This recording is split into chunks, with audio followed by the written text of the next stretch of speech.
Hi, it's Zeke with the Eastside Church of Christ. Thanks for joining us for another week of Eastside Bible reading, this week for the week of August 2nd through the 8th, 2020.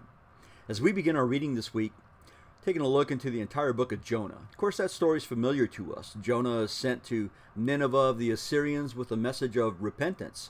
Problem is, Jonah, along with the other Israelites, hate the Assyrians. So having to deliver that message to them doesn't sit well with him. But God delivers a message to him of humility, of course aided by a great big fish. Well, Jonah ends up delivering the message, but of course he's still not happy about it.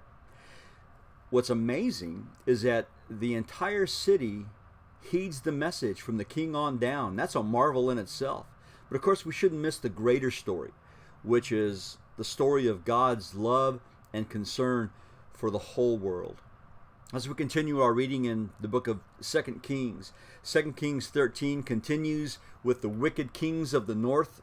Jehoahaz, it tells us, continues in the sinful ways of Israel's first king, Jeroboam, and of course the people follow with him. Meanwhile, the calamity, the oppression that was foreseen by Elisha, that would be brought on by Hazael of the Arameans, ends up being materialized. You see that. As we read through the book of Amos, it's an interesting book. Amos, the prophet, was not a professional prophet.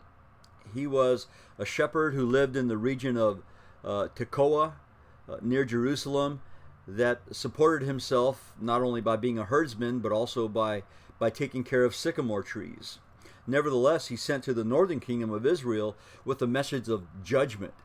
And you read through the book of Amos and you see that while the Israelites' outer lives seemed to be marked with gleaming success, their inner lives were full of moral decay.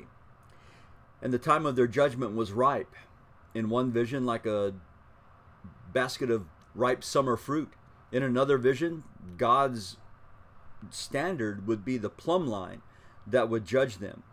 But at the very end of the book, there's some hope. God promises a time of restoration where he says, I will raise up the fallen booth of David.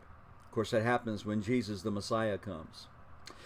As we look in our New Testament reading this week, Matthew's gospel continues with John in prison and wondering if Jesus really is the one. It doesn't tell us why John has doubts, but he sends to Jesus to ask him, are you the one that we should be waiting for? Well, Jesus tells the messengers to go back to John with the message that they should just look around them and see the signs that he's doing. Everything that he does, they can observe is the fulfillment of prophecy. Jesus continues to have confrontations with the religious leaders of his time, and they're over a familiar topic, the protocol of observing the Sabbath. And of course, Jesus sees right through their veil of seeming piety.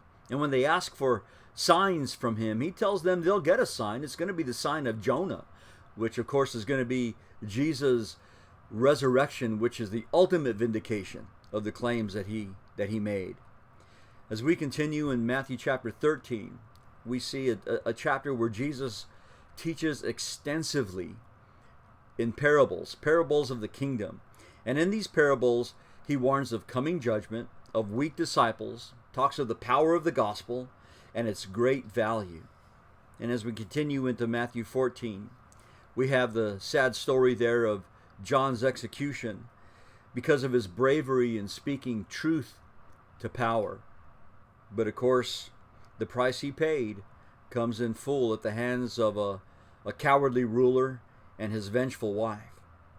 Meanwhile, Jesus continues to perform wonders. He walks on water and he feeds thousands with meager rations. And sandwiched in between those feedings is the meeting with him of a Syrophoenician, a Gentile woman, who comes to him with a problem and persists in her asking Jesus to help her. Now, this is a great test of her faith, and there's some playful back and forth that goes on between Jesus and this woman. But make no mistake, her faith is being tested.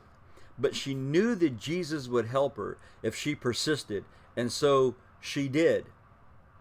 And then he did. He helped her. Well, as we finish our reading this week, our reading in the Psalms tells us in Psalm 53 of the fool who says there is no God, which is there is no God, which is very, very familiar because it occurs previously in Psalm 14. Of course, he's wrong. He can say that all he wants, but it's not true. Psalm 55 is a lament of David after having been betrayed by his close friend. And as alone and as betrayed David feels, as he usually does, he appeals to comfort and help from God. And Psalm 55 verse 22 is as helpful for us today as it was for David when he wrote it. It says, "Cast your burden upon the Lord, and he will sustain you. He will never allow the righteous to be shaken." Maybe there's something in the reading this week that will help to reaffirm that you can cast your burden on the Lord, and he will sustain you, and he will never allow the righteous to be shaken, not as long as we rely on him. Well, thanks for joining us this week for the Eastside Bible reading, and hope to see you again next week. God bless you.